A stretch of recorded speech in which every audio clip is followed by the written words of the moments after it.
Welcome back to the farm. My name's Roz, also known as Passion Flower, and you'll find me here each week talking about my farming and creative life. Well, it's been a really big week here on the farm, but not a ton to show for it. We have been dealing with a power outage again, and that, on top of just regular stuff, is so tiring and just takes so much out of you. So last week I recorded a little earlier. I recorded on Thursday morning. That was showing you Vito and Evie and how they're settling in with Hurley.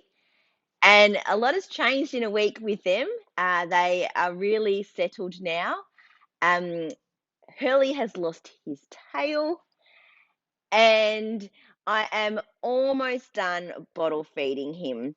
We are up to just 200 ml in the morning as a little bit of a good morning when I put him out into the paddock with the others.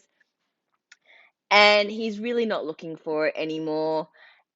And he's grazing really well. And when I leave in the morning, he doesn't even bleat or carry on. And I just walked past the paddock just then, and all three of them were happily grazing together and didn't even care that I walked past. I mean, they love it when I go in there, and they get excited in the evening when I go to take them to the shed, because they know that they're going to get some of that special lamb pellets grain that they really love. But they're really happy now as a threesome out in the paddock, and that makes me really happy. And it's nice that everything's just settled with them.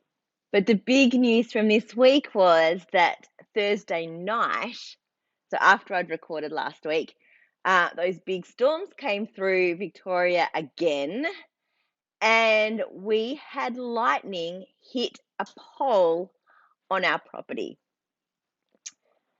And not just any pole, but right near the main shed and the green shed, and only seconds after I had walked the sheep right underneath that pole and had just got to the green shed, and there was this thud and a crack of noise and bright flash of light and some red like sparks, and it was awful. There was then smoke and a really awful smell. So yeah, the lightning had struck the pole right near me, and it was really scary. So I feel really lucky that me and the three sheep are all okay. I'd gone out because I wanted to make sure that they were in before the really bad storms hit. But in the end, I probably put us more at risk than anything else. But so everyone is safe. But unfortunately, that meant that our power went out.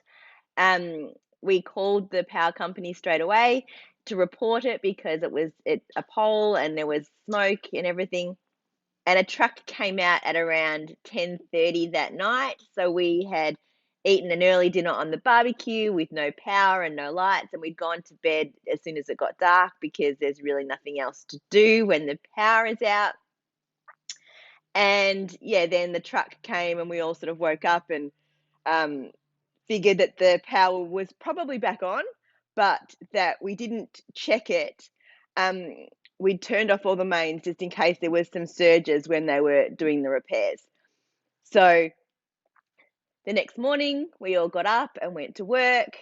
I don't know that I've mentioned this, but at this time of the year, I have taken on a part-time job to supervise Year 12 exams. So I'm going to a school and doing that during the day these next few weeks. So I'm leaving the house all day. So we were all gone. And when we came back on Friday night, we're like, well, we looked on the services app and it said that the power had been restored. We got home, nothing. So I was really looking forward to hot shower. That didn't happen. So I called a neighbor who I know is on the same power line as us and said, oh, did your power come back on? And she said that it came back on at 10:30 the night before. So just around when the trucks were at our place. So an hour on hold to the power company to try and speak to someone. I finally got through and was told that our one house was on the list of jobs still outstanding for this incident, and it was because our transformer had blown up and they had to get a new one. So they had been able to divert the power up the rest of the line, but not send power from the pole to our house.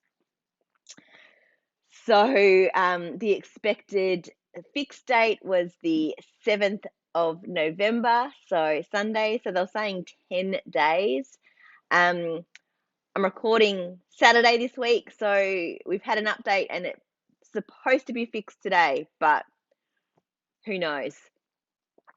Fingers are and fingers and toes are well and truly crossed that it is fixed today.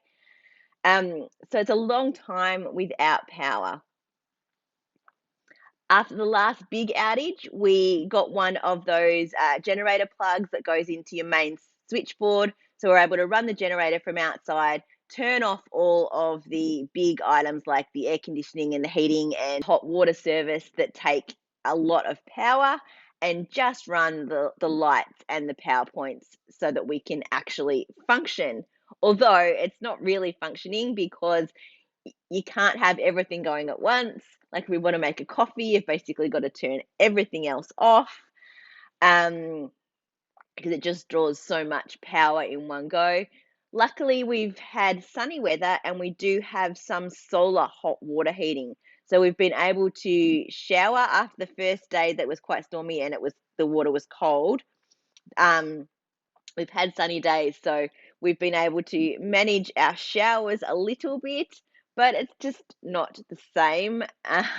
You can't just have a shower when you feel like it. You've got to make sure that no one else is using any other appliances because the water pump takes up a lot of the power as well. So we've just been juggling all of this stuff. So thank goodness for the generator, because without it, we would have had to have probably gone somewhere else, because you just can't function on the farm without power, because it means water. We have no gas. Everything is run off electricity. You just find out how reliant you are on the power every time that it goes out. And just having to maintain a generator is a lot of work. You have to refill the petrol, check the oil.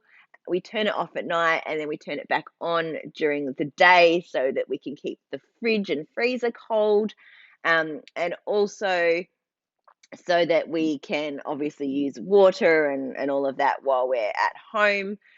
And then last one to bed, turns it off at night and gets it refueled ready for the next morning.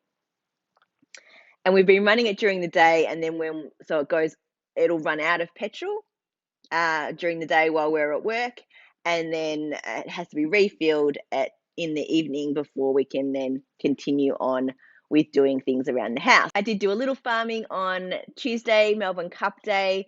I mowed around the shed garden and around the trees near the tank. Again, that spring weather, wet and then sunny, is making the grass grow very, very long. Mum came up and she took care of some of those trees, gave them a prune, and also planted a couple of additional ones. And we're now going to sort of start to potentially add a few more, spread them out a little bit as those ones have started to establish. So no real craft news this week. I am working on a secret project, and that's the only thing I've been working on. So I will share that with you once it's finished.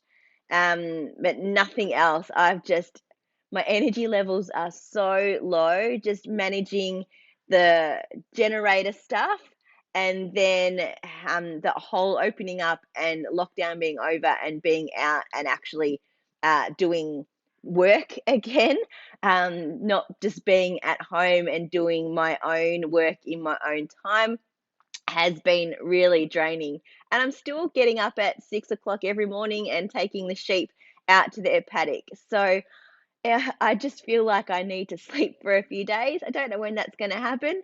And I don't know that I'm actually able to, because I tried to sleep in a little bit this morning and I was still awake super early. So, yeah, Well, that's it for another week.